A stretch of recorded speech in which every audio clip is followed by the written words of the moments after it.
Hi guys, and welcome to another episode of the Real Football Talk. I'm your host Hassan. I have David and Adil with me today. For those of you who are still watching and haven't subscribed, please do subscribe in the link that's in the bottom of the screen. We'll be discussing the England versus San Marino game where Gareth Southgate, it was his 50th game in charge and a great 5-0 win. David, what was your take on the game itself, and what did you make of England? I thought England were pretty poor.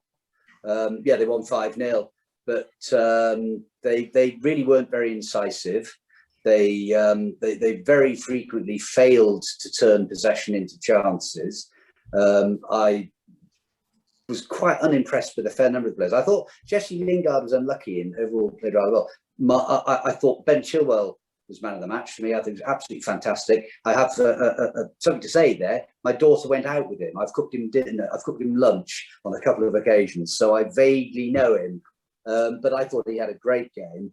Although in the second half, the San Marino defence concentrated, it seemed to me, on their right-hand side, our left wing, and they shut him out to an extent in the second half. In the first half, it was devastating. And I think that's what most of our opportunities came through. But yeah, I thought England looked a bit unincisive. I wasn't very impressed with, what's his name, the number 9, whose name I forget because I don't watch Premiership football. He scored a couple of goals, but he CalvertLewin.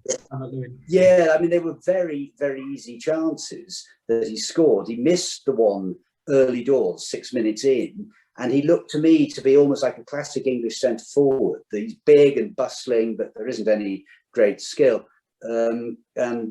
Sterling I haven't altered my opinion of his skill set, having seen him again. He always, to my mind, he always flatters to deceive. There's loads of mazy runs, but very little end product very often.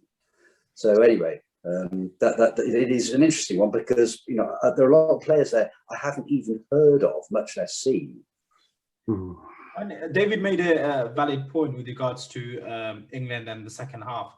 Adi, did you think it was more down to England kind of just seeing the game out, or was it down to San Marino kind of dropping a bit deeper and causing that problem and not giving England that space? No, I think it's just the personnel changes changed the games, the style of the game. And they changed the system slightly. Because in the first half they were playing more with the diamond, Jesse Lingard in the 10 with Raheem, Sterling and Calvert-Lewin playing as strikers effectively. Obviously Raheem Sterling had a bit more of a free role, but he was in the box more than anything. And I thought for a couple of the chances he actually got in the way.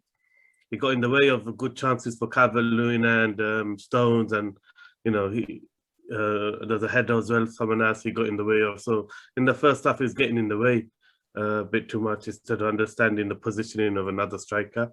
But that might be down to Manchester City only play one striker. So whenever he's played up top, he's always been the only guy in the box. So, but yeah, I thought it's the personnel changes that actually, because they had players, they had Jesse Lingard go more towards the left and Foden played more towards the right. So what happened is you have inside wingers. So you got wingers who are looking to get cut in on their stronger foot. So more dribbling, less passing, less utilizing the space. And Bellingham looked like he was trying to dribble every time he got on the ball. Yeah. So it's just the dynamics changed. I mean, do you think it's down to the personnel and everyone kind of looking to kind of get a goal for themselves, make a name for themselves? Because it's a team that's kind of picked because of lots of injuries and kind of an experimental squad. So do you think that's what played into it, David? Do you think that's why maybe some of the players... That's a really interesting question. I'm sure you're right. And bear in mind, I am watching almost blind, as I've said earlier, because I don't watch the Premiership. But definitely Lingard's weakness was that he was shooting on sight because he wanted desperately to get that goal. But I still think he looked good for most of the game. And I think that there was a lot of what you suggest going on, that the players were trying to impress, as a result of which they didn't, ironically. Yeah, I thought first half they played quite well. I mean, I like the fact that they either other than Raheem Sterling, I mean, Raheem Sterling was the one playing a bit individual, but I like the fact that they're really moving the ball about quite quick, and then either just getting the ball in the box or taking a shot. I like the way I like the fact that they're doing that, and I was quite impressed with the pressing and the way they were physical in winning the ball back. Yes, they were really good.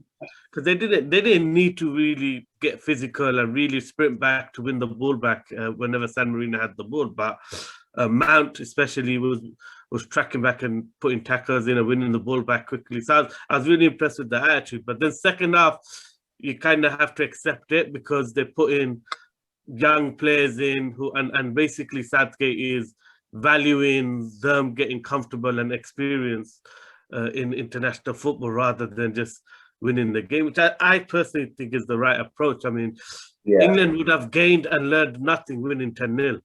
Yes, but well, they would get a big goal difference advantage. That could be worth a point.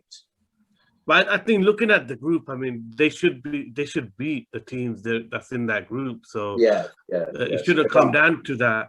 And I think just having players fresh and confident is probably more important right now than trying to win a game 10-0 and making a statement.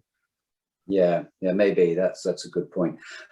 Did you agree with me that certainly in the first half, everything went through Chilwell? I thought he was magnificent. I think they built up most of the play down the left, but they looked more dangerous when they actually did play it down the right. Because I felt James had better end quality or better decision making. With Chilwell, there was a bit more dribbling before the ball came in. With James, there wasn't. He's just looking up and hitting the ball in or passing it to someone else. So the tempo is a bit quicker down the right hand side, but definitely most of the play happened on the left. And I think that's the Mount Sterling Chilwell combination, because they were the players getting on the ball the most in the first half, and they all tend to play on that left hand side. Do you think they were putting the ball in even more because of Dominic CalvertLewin up front? Because like David said, he's a classic English striker. He definitely played physical. He's definitely getting argy-bargy with the centre backs and playing that old school number 9 style. So I think that was definitely a plan in the tactics. Is he good enough to play a good team? He looks to me like he wouldn't be good enough to play a Germany. He's got more to his game. He's got a lot more to his game. He's an all-round player. I think today it was specific. It's a specific tactic to make him play physical, because he makes a lot more runs in behind. He's a lot more mobile. He's quite an athletic player. He's got decent pace. He's got good touch. So he's not actually used like a traditional target man all the time at his club Everton. But today it seemed like they just told him, don't get involved in the play. Wait for the balls to come in the box from crosses. I mean, the other player who limited his game. The other player who intrigued me when he came on was Foden, because he's clearly got extraordinary ball control. But I wondered whether, because a lot of his runs came to nothing, whether he has good decision making to go with that evident skill. Yeah, he's exceptional. Even his decision making normally is just unbelievable. He's a special talent. I think it's just that excitement of everyone probably seeing an opportunity to get goals and assists against San Marino. I completely agree with you, Adi, in that point. Let's kind of switch our attention in terms of this was kind of playing in minnows, kind of guaranteed England's going to win. Let's switch our attention to maybe Albania that's coming down in the weekend, and Poland. I mean, can England dominate this group? Do you think, David? Well, I don't know enough about the other teams or England to make much of a comment. It'll be interesting to watch each game. I mean, one anticipates that Albania are going to be significantly better than San Marino, and Poland are going to be much, much better than that.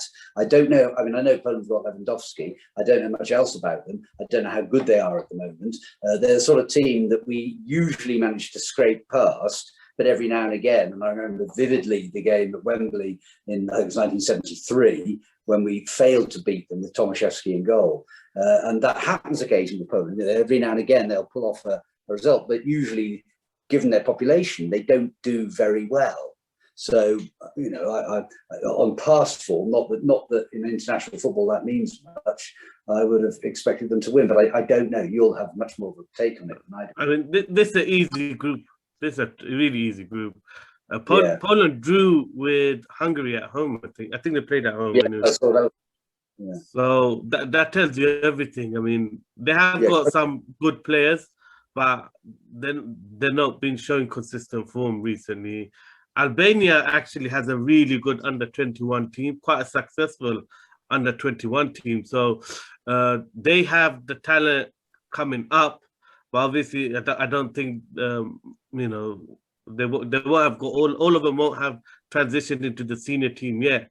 But I remember that England under-21 struggling against Albania's under-21s last year, and they've been getting to major tournaments under-21 too. So Albania, I think, in a few years' time, will become a stronger team because they seem to be really focusing on their football and their youth, building up from the youth. So they may be slightly harder, and Albania traditionally is very physical, play with heart. So I think out of all the teams, Albania might be the toughest. Even though on paper it should be Poland because of the players they have and the talent they have in their squad, it should be Poland. But I got a feeling the Albania games may be quite physical and tough. Yes, I mean it's very not tough enough that England will struggle. I think England will win still comfortably. But Hungary have been absolutely awful for years, haven't they? Are they still awful?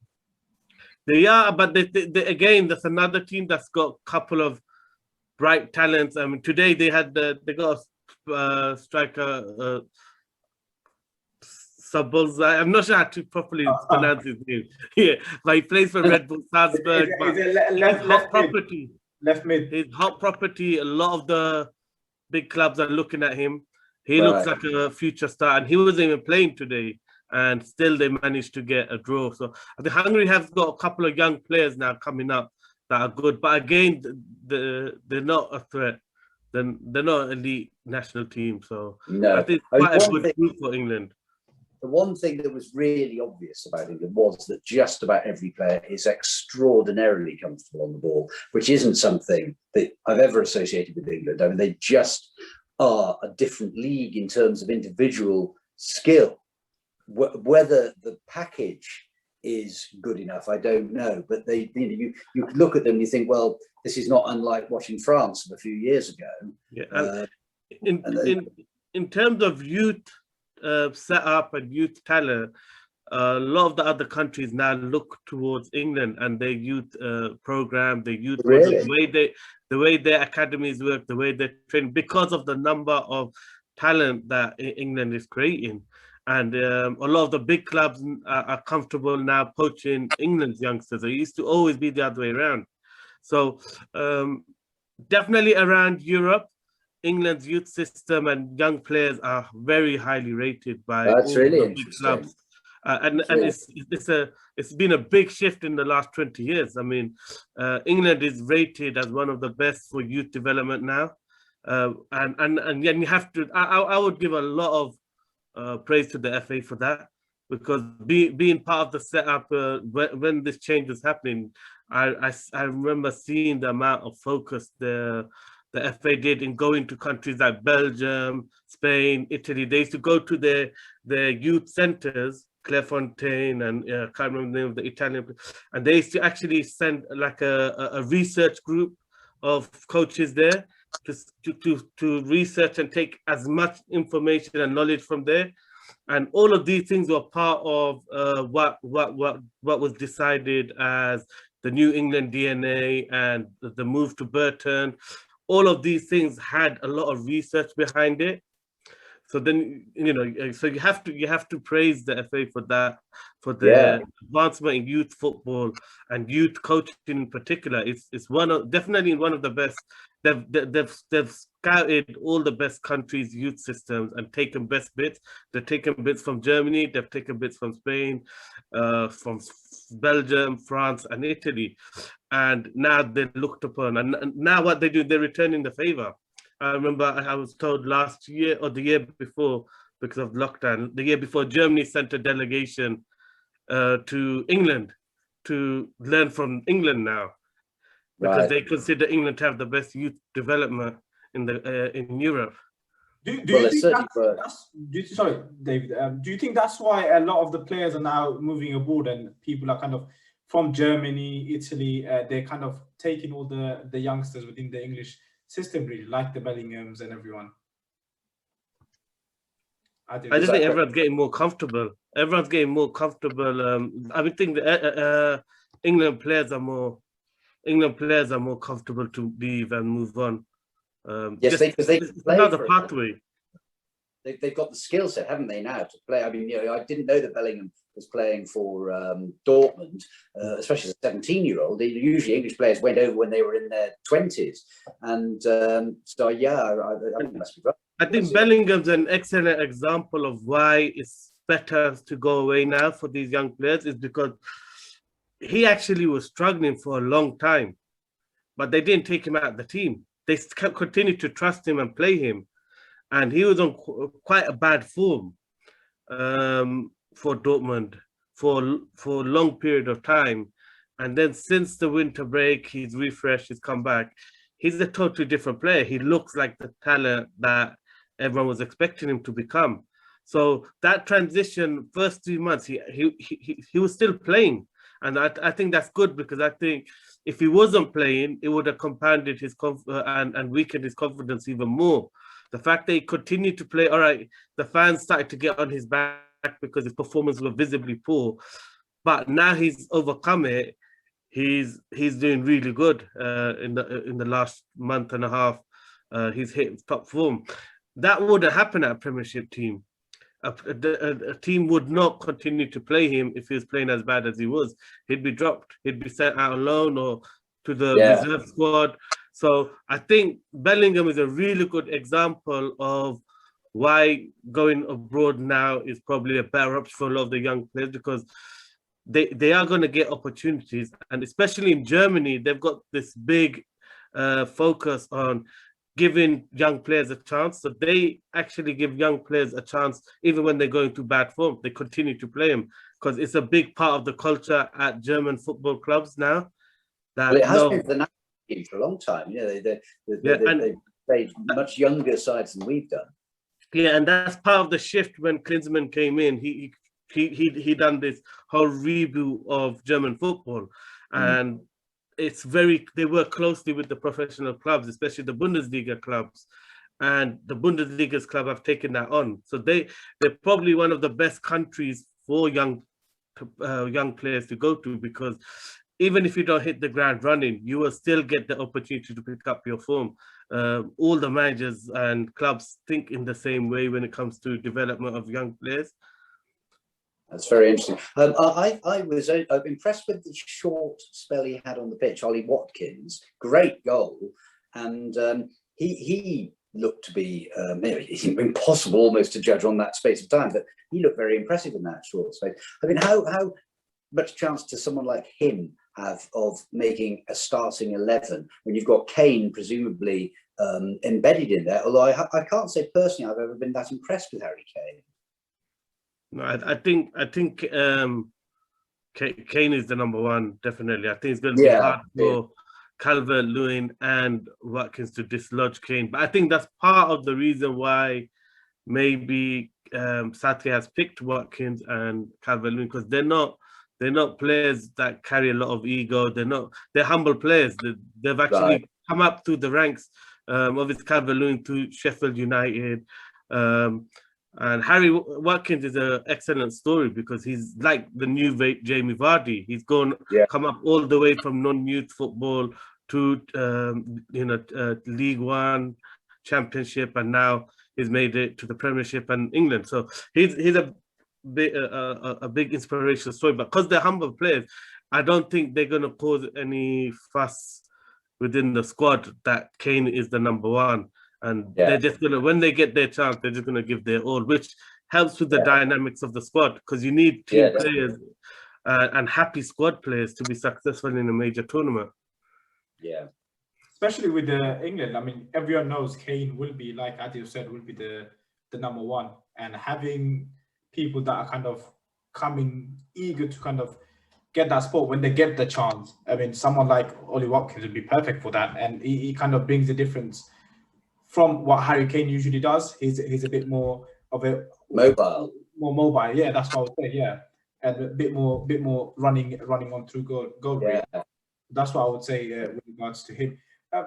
David, how far do you think England could go in the Euros? What considering? Well, once again, I'm speaking from a position of considerable ignorance. I mean, funny thing, people probably think, why is he on this program? I watch Luton Town every week. So, I have an understanding of championship level football. It's very interesting watching an England side and seeing how extraordinarily talented they are compared with what I'm used to seeing. I tend to watch England very intermittently, usually only in major tournaments. Having seen that side, although I thought it was, I take Ardle's point, it was a really good point that they weren't there to score 10 goals. But I did think there was a certain profligacy about some of the passing and some of the finishing. And against a much better team, I wondered whether they would have the penetration to break down a quality defence when they have to do it. And I could see that being a deficiency because, quite often the player would be in a great position and then he'd pass it badly, or he'd shoot when he should have passed, or there were a number of occasions, I was making a note of it in my notes. Mount in the first 10 minutes hit several bad balls, and that was a feature of the performances of quite a lot of the players when they were under pressure. Sterling himself, he made the wrong decisions quite frequently, so that would worry me. But the talent is evidently there. I think that's the only concern is obviously in terms of mindset and habits. This, being profligate could hamper them in the next few games because it can become habitual, and the mindset could become a bit too relaxed. So it's down to how much Southgate can get into the players' heads and get the mindset up for, I think they'll win eventually, but I think Albania will at least put up a bit more of a fight in terms of physically. They're not going to just give up straight away. But it's going to be similar. They will drop deep. This will be a bit more physical, and they do have a few decent players, technical, but again, I don't see a threat because they don't have pace and power. They got technical players, but they haven't got pace and power. So I think that whatever they do, the England defense is very athletic, very strong.